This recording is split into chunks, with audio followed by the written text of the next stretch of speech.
કોંગ્રેસ નેતા જયરાજસિંહ પરમારે સૂચક ટ્વીટ કર્યું છે। કોંગ્રેસની નેતાગીરીની સામે સવાલ ઉઠાવતું આડકતરું ટ્વીટ છે। શરૂઆત બહુચરાજીથી એમ લખીને આડકતરો ઇશારો કર્યો। મહેસાણા જિલ્લા કોંગ્રેસના 150 થી પણ વધુ આગેવાનો આજે ભાજપમાં જોડાવાના સમાચાર છે અને ટ્વીટ બાદ જયરાજસિંહ પરમાર પણ ભાજપમાં જોડાય તેવી અટકણો તેજ બની છે। ગુજરાતની રાજનીતિને લઈને મોટી ખબર, પક્ષમાં અવગણના થતી હોવાનો હોદ્દેદારોએ દાવો કર્યો હતો। જયરાજસિંહના ટ્વીટમાં મોવડી મંડળની નિષ્ક્રિયતા તરફ આડકતરો ઇશારો। જયરાજસિંહના ટ્વીટથી એવો મતલબ નીકળે છે કે કોંગ્રેસના સંગઠનની કોઈને પડી નથી, ફક્ત સરદાર કોણ બનશે તેની ચિંતા છે। આજ મુદ્દે ચર્ચા કરીશું। ડોક્ટર ઋત્વિજ પટેલ બીજેપી નેતા આપણી સાથે જોડાઈ ગયા છે। વીટીવી ન્યૂઝમાં આપનું સ્વાગત છે। ઋત્વિજભાઈ, સૌથી મોટો સવાલ કે ચૂંટણીનું વર્ષ છે અને તે સમયે જ ક્યાંક પક્ષમાં અવગણના થતી હોય, જો કે કોંગ્રેસનો આંતરિક મામલો છે, પરંતુ પક્ષમાં અવગણના થતી હોય ત્યારબાદ ક્યાંક રાજીનામું પડે અને વિચારધારાથી પ્રેરાઈને ક્યાંક ભાજપમાં જોડાય તેવું અવારનવાર ભૂતકાળમાં પણ બન્યું છે। આ વખતે પણ એવું બનશે લાગી રહ્યું છે?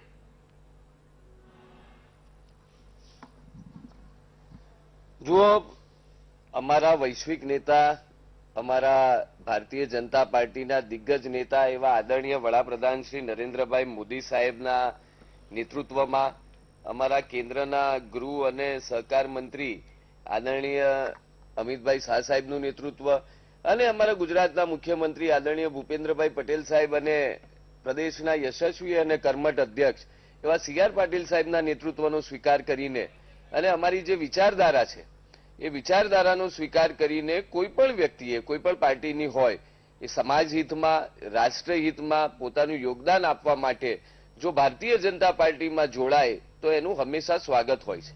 પરંતુ આજના ચેનલના માધ્યમથી એ પણ સ્પષ્ટ કરવા માંગુ છું કે ભારતીય જનતા પાર્ટી ક્યારેય કોઈ પાર્ટીના, અન્ય કોઈ પાર્ટીના આગેવાન કે કાર્યકર્તાને સામેથી ભારતીય જનતા પાર્ટીમાં જોડાવા માટે આમંત્રણ આપતી નથી, પરંતુ જે તે પાર્ટીમાં રહેલો કાર્યકર્તા અથવા તો આગેવાન પોતાની પાર્ટીમાં રહીને જે સમાજ હિતની અને રાષ્ટ્રહિતની જે એની ભાવના છે એમાં ક્યાંક ને ક્યાંક જો ગુંગળામણ અનુભવતો હોય અને એને જો ભારતીય જનતા પાર્ટીમાં જોડાઈને રાષ્ટ્રહિત અને સમાજ હિતનું કામ કરવું હોય તો હંમેશા અમે આવા સામાજિક આગેવાનોનું સ્વાગત કરતા હોઈએ છીએ। ડોક્ટર ઋત્વિજ, પરંતુ સવાલ અહીં એ થઈ રહ્યો છે કે જનતાના કાર્ય કરવા માટે, સેવા કાર્ય કરવા માટે પોતાના પક્ષમાં અવગણના થાય છે, ત્યારબાદ જ બ્રહ્મ જ્ઞાન આવે છે અને એ પણ ચૂંટણીના સમયે જ કેમ? જો કે જયરાજસિંહ પરમાર જો ભાજપમાં જોડાવા ઈચ્છુક હશે કે પછી ભાજપમાં જોડાવાના છે, આપ આવકારવા તૈયાર છો?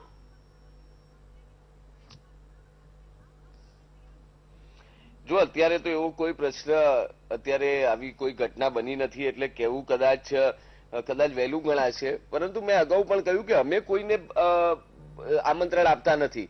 બીજું કે પક્ષમાં અવગણના થાય છે કે ચૂંટણી આવે ત્યારે રાજીનામું આપે છે, જે તે પક્ષનો આંતરિક વિષય છે, એનાથી ભારતીય જનતા પાર્ટીને કોઈ લેવા દેવા નથી। હું બહુ સ્પષ્ટ કહું છું કે અમારા વૈશ્વિક નેતૃત્વને, અમારા શીર્ષસ્થ નેતૃત્વને, અમારા પ્રાદેશિક નેતૃત્વને, અમારી વિચારધારાને જે કોઈ પણ સ્વીકારે અને અમારો જે રાષ્ટ્રને પરમ વૈભવ પર પહોંચાડવા માટેનો યજ્ઞ ચાલે છે એ યજ્ઞમાં જેને આહુતિ આપી હોય એનો અમે હૃદયથી સ્વીકાર કરીએ છીએ। ડોક્ટર ઋત્વિજ, ખાસ કરીને જે પ્રકારે આપણે ગુજરાતની રાજનીતિની જ વાત કરીએ તો છેલ્લા 27 વર્ષથી ભાજપની સરકાર છે અને કોંગ્રેસની જે સ્થિતિ છે તેને લઈને શું કહેશો? કારણ કે એક બાદ એક જે મોટા નેતાઓ છે તેનો સાથ છોડી રહ્યા છે, તેનું શું કારણ આપને લાગી રહ્યું છે? જો જે પક્ષમાં નીતિ ન હોય, નિયત ન હોય, નેતા ન હોય અને સમાજ વૈચારિક રીતે વિચારધારા અલગ હોઈ શકે, પરંતુ સમાજના ઉત્થાન માટે, છેવાડાના માનવીના કલ્યાણ માટે, રાષ્ટ્રહિત માટે જ્યાં કોઈ ભાવના ન હોય, સ્વાભાવિક રીતે કોઈ પણ વ્યક્તિ કે જેને રાષ્ટ્રહિત અને સમાજહિત માટે કામ કરવું છે એ આવી કોઈ પણ પાર્ટીમાં ગુંગળામણ અનુભવશે। અને સામે છેડે જ્યારે છેલ્લા 27 વર્ષથી ગુજરાતમાં જે રીતે ભારતીય જનતા પાર્ટીના નેતૃત્વમાં ગુજરાતની સરકાર સુશાસન કરી રહી છે, કેન્દ્રમાં આદરણીય નરેન્દ્રભાઈ મોદી સાહેબ અને આદરણીય અમિતભાઈ શાહ સાહેબના નેતૃત્વમાં છેલ્લા 8 વર્ષમાં જે રીતના વિકાસના કામો ચાલી રહ્યા છે અને ગુજરાતમાં પણ માનનીય ભૂપેન્દ્રભાઈ પટેલ અને માનનીય સી.આર. પાટીલ સાહેબના નેતૃત્વમાં ખૂબ સુંદર લોક ઉપયોગી કામ થઈ રહ્યા છે, ત્યારે સ્વાભાવિક રીતે કોઈ પણ પોલિટિકલ પાર્ટીના લોકો જે ખરેખર સમાજ માટે કંઈક કરવા માંગે છે તે ભારતીય જનતા પાર્ટી તરફ આકર્ષાય એ ખૂબ સ્વાભાવિક છે. બિલકુલ ડોક્ટર ઋત્વિજ, આપ અમારી સાથે જોડાયેલા રહેશો. ડોક્ટર અમિત નાયક, કોંગ્રેસના નેતા પણ આપણી સાથે જોડાઈ ગયા છે. સૌથી પહેલો સવાલ, જયરાજસિંહ પરમાર કોંગ્રેસમાંથી જાય છે કે નહીં? ટ્વીટથી એવું સૂચક નિવેદન મળી રહ્યું છે, ટ્વીટ મારફત એવું લાગી રહ્યું છે. આપની શું પ્રતિક્રિયા? હું વીટીવી ના માધ્યમથી આપને કહેવા માંગુ છું કે જયરાજસિંહની ટ્વીટ મેં ધ્યાનથી જોઈ છે. તેમની ટ્વીટમાં ક્યાંય પણ એવો ઉલ્લેખ નથી કર્યો કે તેઓ ભાજપમાં જોડાઈ રહ્યા છે કે કોંગ્રેસ છોડી રહ્યા છે. બીજા સૌપ્રથમ બાબત. એમાં જ લો છો. બીજી બાબત, મારો અવાજ આવી રહ્યો છે? જી જી, આપનો અવાજ આવી રહ્યો છે. બીજી બાબત કે અત્યારે ભાજપના જ નેતા જે મારી સામે બેઠા છે વીટીવી ના માધ્યમથી, તેમણે પોતે પણ એવો સ્વીકાર કર્યો કે હજુ સુધી એવી કોઈ બાબત આવી નથી. ત્રીજી બાબત, જો ભારતીય જનતા પાર્ટીના આગેવાનો કોંગ્રેસના કોઈ પણ નેતાને ભાજપમાં લેવા માટે થનગનાટ અનુભવી રહ્યા હોય તો મારે તેમના જે સુપર સીએમ તરીકે વર્તતા અને હાલમાં જે ગુજરાત ભાજપના પ્રદેશ પ્રમુખ છે સી.આર. પાટીલ ભાઉ, જેમણે એક કરતા વધારે વાર અમરેલી હોય કે મહેસાણા હોય કે ભાજપની તેમનું જે સ્નેહ સંમેલન હોય ભાજપનું, તેમાં જાહેર મંચ ઉપરથી જાહેરાત કરી હતી કે હવે એક પણ કોંગ્રેસીને ભાજપમાં લેવામાં નહીં આવે. ભાજપ જોડે તેના કાર્યકર્તાઓની મોટી ફોજ છે, સંખ્યા છે. તો શું પાટીલ ભાવ ઉપરવટ જઈને એમની ઉપરથી કોઈ છે એવું કે તેઓ પોતાનું જ નિવેદન ફેરવી તોડીને કોંગ્રેસના બીજા કાર્યકર્તાઓ જે આજે મને મેસેજ મળ્યા, જે બહુચરાજીથી જોડાવાના છે, આપના ટીવી મીડિયાના માધ્યમથી મને ધ્યાન છે, મને બીજી કોઈ બી માહિતી નથી મળી, પણ જો એવા લોકો બી જોડાવા માટે ભારતીય જનતા પાર્ટીમાં જવા માંગતા હોય તો મારો સીધો સવાલ પાટીલ ભાવનો છે કે પાટીલ ભાવ, આપ આપના બોલેલા પર ફરી રહ્યા છો કે આપને પોતાના કયું નિવેદન આપ કરી રહ્યા છો તેનું કોઈ ભાન નથી હોતું જ્યારે આપ નિવેદન આપો છો, કે આપની ઉપર પણ કોઈ સુપર સીએમ હજુ પણ એક છે જે બધા નિર્ણયોને ફેરવી તોડવા માટે આપની પર દબાણ કરે છે? ડોક્ટર અમિત, આ તો જે તે પાર્ટીનો મામલો છે, પરંતુ હું કોંગ્રેસ પક્ષને લઈને જ સવાલ કરવા માંગુ છું. જે પ્રકારે આપે કહ્યું કે આપને ટ્વીટમાં નથી લાગ્યો, મારો સવાલ સાંભળો. ધ્યાનથી સાંભળો. તેમણે તેમની પાર્ટીના મંચ ઉપરથી તેમની પાર્ટીના બાબતે જ આ નિવેદન કર્યું છે. બિલકુલ, મને યાદ છે. અને ત્યારબાદ કેટલાક ધારાસભ્યો છે જે કોંગ્રેસમાંનો છેડો ફાડીને જોડાઈ ગયા છે, અને તે જ સમયે જયરાજસિંહ પરમાર અને અનેક કોંગ્રેસના નેતાઓનું નિવેદન હતું કે ગદ્દાર છે. આ પ્રકારનું પણ નિવેદન મને ખબર છે, પરંતુ સવાલ અત્યારે કે જયરાજસિંહ પરમારે આ પહેલા પણ એક ટ્વીટ કર્યું હતું કે કોંગ્રેસ પક્ષ હંમેશા સંસદ સભ્યો અને ખાસ કરીને ધારાસભ્યો કેન્દ્રિત પક્ષ રહ્યો છે. આ સંદર્ભે શું કહેશો?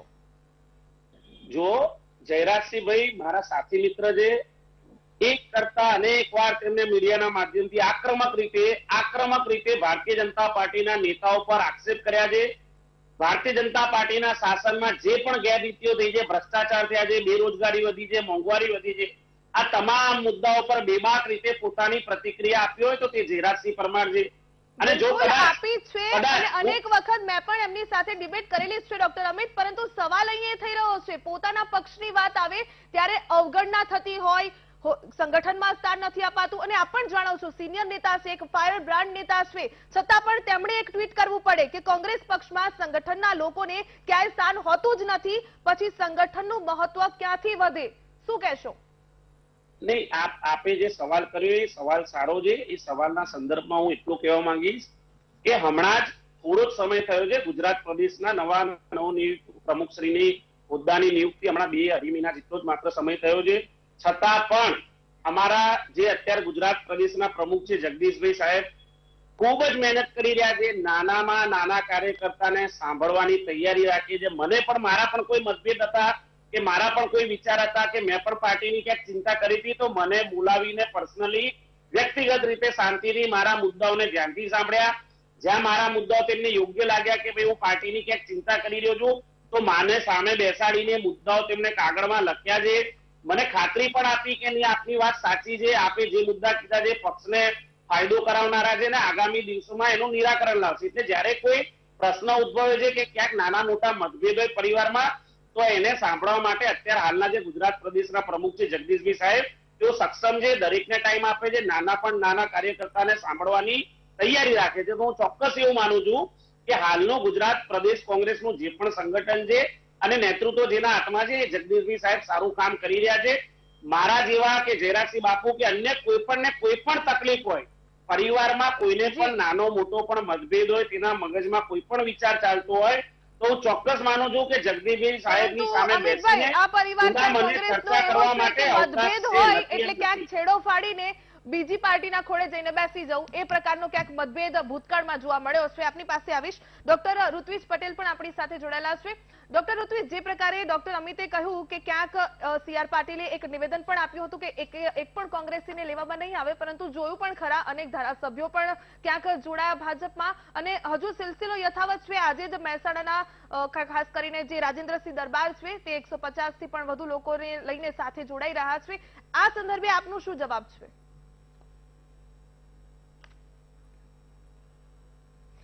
જો બેન, સીઆર પાટીલ સાહેબે કહ્યું પછી એક પણ કોંગ્રેસના ધારાસભ્યને અમે પાર્ટીમાં લીધા નથી. બીજું કે જે રીતે અમિતભાઈ અમારા માનનીય પ્રદેશ અધ્યક્ષ સીઆર પાટીલ સાહેબના નિવેદન અને અમારી પાર્ટી વિશેની આટલી બધી ચિંતા કરી રહ્યા છે, જો પોતે પોતાની પાર્ટીની ચિંતા કરતા હોત તો કદાચ આ દિવસ એમને જોવાનો ન આવ્યો હોત. હું બહુ સ્પષ્ટપણે પહેલા પણ આપના ચેનલના માધ્યમથી કહ્યું છે અને આજે પણ હું કહું છું કે કોઈ પણ વ્યક્તિ કે જેને ખરેખર સમાજ માટે કંઈક સારું કરવું છે, મૂલ્ય આધારિત રાજનીતિ કરવી છે અને જેના કોઈ એથિક્સ છે, એનો સ્વાભાવિક રીતે શ્વાસ કોંગ્રેસ જેવી પાર્ટીમાં રૂંધાય એ બહુ સ્વાભાવિક છે. અને ત્યારે જ્યારે એને બેટર ઓપ્શન મળતું હોય કે સતત રાષ્ટ્રહિત માટે જે પાર્ટી કામ કરી રહી હોય, છેવાડાના માનવીના ઉત્થાન માટે કામ કરી રહી હોય, મહિલા માટે, પીડિત માટે, શોષિત માટે, ગરીબો માટે જે લોકો કામ કરી રહ્યા હોય, એવી પાર્ટી ભારતીય જનતા પાર્ટી સાથે જોડાવા માટે સ્વાભાવિક રીતે કોઈ પણ વ્યક્તિ આકર્ષાય, એ એક સહજ પ્રક્રિયા છે. બીજું કે ભારતીય જનતા પાર્ટી એ વિશ્વની સૌથી મોટી પાર્ટી છે અને આ પાર્ટીમાં સતત રોજે રોજ નવા નવા લોકો એ દેશની સેવા કરવા માટે, મૂલ્ય આધારિત રાજનીતિ કરવા માટે પાર્ટીમાં જોડાતા હોય છે. ત્યારે આજે પણ કેટલાક રાજકીય આગેવાનો બપોરે 2 વાગે ભારતીય જનતા પાર્ટીમાં જોડાવા જઈ રહ્યા છે. આ એક સ્વાભાવિક ક્રમ છે. પરંતુ કુલ મળીને કોંગ્રેસની સ્થિતિનું જે અમિતભાઈ નાયક, મારે આમ કોંગ્રેસ માટે કોઈ ટીકા ટિપ્પણી કરવાની ન હોય, એ એમનો બિલકુલ આંતરિક વિષય છે. એ એમના કાર્યકર્તાઓને સાચવી શકે ન સાચવી શકે એ એમનો વિષય છે. પરંતુ અમિતભાઈ તો મારા મિત્ર છે. થોડા દિવસ પહેલા એમણે પણ ફેસબુક ઉપર પોસ્ટ કરીને પોતાની વ્યથા અને આક્રોશ ઠાલવ્યો હતો. એટલે કુલ મળીને જે રીતે કોંગ્રેસમાં આંતરિક લોકશાહીનું પતન થયું છે અને જે રીતે કોંગ્રેસમાં જ્ઞાતિ જાતિના ભાગ પાડવામાં આવે છે અને રાષ્ટ્રહિતની વાત તો બાજુ પર રહી, પરંતુ જે રીતે જૂથબંધી એમાં પગ પેસારું કરી ચૂકી છે, ત્યારે કોઈ પણ વ્યક્તિ કોંગ્રેસમાં મૂંઝવણ અનુભવતું હોય અને અમે કોઈ વ્યક્તિને સામેથી પાર્ટીમાં, ભારતીય જનતા પાર્ટીમાં જોડાવા માટે આમંત્રણ આપતા નથી, પરંતુ અમારા નેતૃત્વને અને અમારી વિચારધારાને સ્વીકારીને કોઈ પણ જો પાર્ટીમાં જોડાવા માંગે તો અમે એમનું સ્વાગત કરીએ છીએ. બિલકુલ, ડોક્ટર ઋત્વિજ અને ડોક્ટર અમિત, આપ અમારી સાથે જોડાયેલા રહેશો. આ ચર્ચા યથાવત રાખીશું. ગુજરાતની રાજનીતિ એવી છે કે એક પક્ષમાં ક્યાંક અવગણના થાય છે, અન્યાય થાય છે, ત્યારે બીજો પક્ષની વિચારધારાથી ઓટોમેટિક પ્રેરાઈ જતા હોય છે અને જનતાની સેવા કરવાનું આ જ પક્ષમાં રહીને થશે એ પ્રકારનું બ્રહ્મજ્ઞાન પણ આવી જતું હોય છે. આ ચર્ચા યથાવત રાખીશું. રોકાઈએ નાનકડા વિરામમાં. ચૂંટણીનું આ વર્ષ છે ને તે પહેલા કોંગ્રેસને ઝટકો લાગી શકે છે. જે આક્રમક પ્રવક્તા કહેવાય છે તેવા જયરાજસિંહ પરમાર છે, તે કોંગ્રેસ સાથે છેડો ફાડી શકે છે. મહેસાણા જિલ્લો ક્યાંક તેમની રાજકીય કર્મભૂમિ છે અને એ જ રાજકીય ભૂમિમાંથી તેમના નજીકના ગણાતા લોકો છે, જે કાર્યકર્તાઓ છે, તે ભાજપ સાથે જોડાવાના છે. સૂત્રો તરફથી માહિતી મળી રહી છે. આજ મુદ્દે ચર્ચા કરી રહ્યા છીએ. ડોક્ટર ઋત્વિજ પટેલ, બીજેપી નેતા, અને દિલીપભાઈ ગોહિલ, રાજકીય વિશ્લેષક આપણી સાથે જોડાયેલા છે. દિલીપભાઈ, જે પ્રકારે કહેવાય ને કે જ્યારે પણ ચૂંટણીનો માહોલ હોય ત્યારે બ્રહ્મજ્ઞાન થવું, ક્યાંક વિચારધારાથી પ્રેરાવવું, પોતાની પાર્ટીમાં અવગણના થતી હોવાનો અહેસાસ થવો, આ બધું એક સાથે થતું ચૂંટણીના ટાણે જોવા મળતું હોય છે. આ તો સતત ચાલતી પ્રક્રિયા છે. મને લાગે છે ચૂંટણી હોય ત્યારે થોડી ગતિવિધિ વધી જાય, અધરવાઇઝ આવન જાવન તો ચાલતી રહેતી હોય છે. અત્યારે જે 5 રાજ્યોની ચૂંટણીમાં તમે જુઓ, મોટા પાયે થઈ હતી. ગોવામાં તો એટલી બધી ઉથલપાથલ થઈ કે તમારે એક આખી નોટબુક લઈને બેસવું પડે તો જ તમે સમજી શકો કે કોણ કોની સાથે હતું અને ક્યાં ગયું. આલેમો ગમેલો એવો એક નવું નામ ત્યાંથી મળ્યો આવેલો, ગમેલો આયારામ ગયારામની જગ્યાએ, એટલે એ ચાલતું હોય છે. પણ હવે આમાં 2 બાબત છે. અત્યારે તમે કોઈ ચૂંટાયેલા સભ્યને લઈને આવો સરકારની રચના વખતે અથવા તો સરકારને જરૂર હોય ત્યારે, એ એક બાબત છે. અને એ સિવાયના નેતાઓને તમે લઈ આવો કે જે હોદ્દા ઉપર ન હોય, ચૂંટાયેલા હોદ્દા ઉપર, એને લઈ આવો. એ બાબતનો થોડોક ભેદ કરવો પડે. એ પણ ન થાય. આપણે તો એ પણ ઈચ્છીએ છીએ, ચૂંટાયેલા પ્રતિનિધિ તો બિલકુલ ન જવું જોઈએ, કારણ કે એ તો જેને ચૂંટ્યા હોય એ મતદારો સાથેનો દ્રોહ છે. પરંતુ એ સિવાયના નેતાઓ જતા હોય તો એને માટે પણ મને લાગે છે કે નિયમ કરવાનો સમય આવી ગયો છે, કે વચ્ચે એક બ્રેધિંગ સ્પેસ લે, થોડો સમય પોતાનો જૂનો પક્ષ છોડે, થોડો સમય નિષ્ક્રિય રહે અને પછી બીજા કોઈ પક્ષમાં જોડાય. કારણ કે થોડી મોકળાશ બિલકુલ. હોવી જોઈએ નેતાઓને એક પક્ષમાંથી બીજા પક્ષમાં જવાની, એની કોઈ ના નથી. પરંતુ અત્યારે જે નિયમોના એના જે છીંડા છે એનો લાભ લેવાઈ રહ્યો છે એ વધારે દુઃખની વાત છે. બાકી તો આવન જાવન સતત ચાલતી જ રહી છે. બિલકુલ. અમિતભાઈ, આપની પાસે આવવા માંગીશ. જયરાજસિંહ પરમારની અવગણના ક્યાંક જગદીશ ઠાકોરના આગમન બાદ વધી ગઈ હોય તે પ્રકારની સૂત્રો તરફથી માહિતી મળી રહી છે. આપનું શું કહેવું છે? સ્પષ્ટતા કરવા માંગુ છું કે આવા સૂત્રો દરેક રાજકીય પક્ષમાં હોય છે, પણ એ અદ્રશ્ય સૂત્રો હોય છે અને 99% કેસમાં આવા સૂત્રો સાચા નથી હોતા. જગદીશ ઠાકોર સાહેબની હું વ્યક્તિગત વાત કરું તો ખૂબ જ ઉત્સાહી અને આક્રમક પ્રમુખ છે. મેં અગાઉ કીધું, ફરી એકવાર કહું છું. અમિતભાઈ, આક્રમક પ્રવક્તા છે જયરાજસિંહ પરમાર અને ઘણા સમયથી સિનિયર નેતા છે, આપે પણ કહ્યું, તો તમને કોઈ મહત્વની કમિટીમાં સ્થાન આપવામાં આવ્યું છે કે નહીં?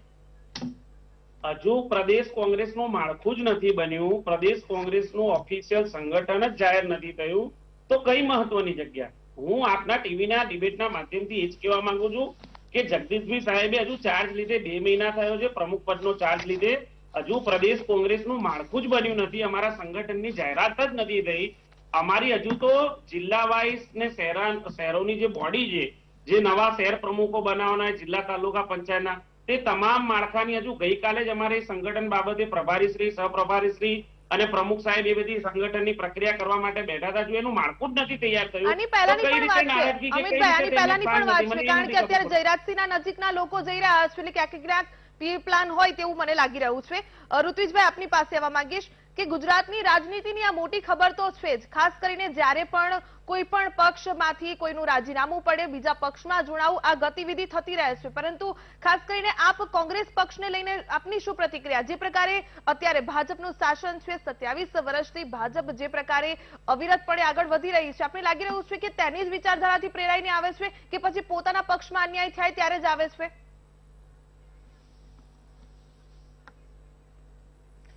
જો મેં પહેલા પણ કહ્યું કે કોંગ્રેસ પક્ષમાં જે કંઈ પણ આંતરિક ખટપટો ચાલી રહી છે એ એમનો આંતરિક વિષય છે.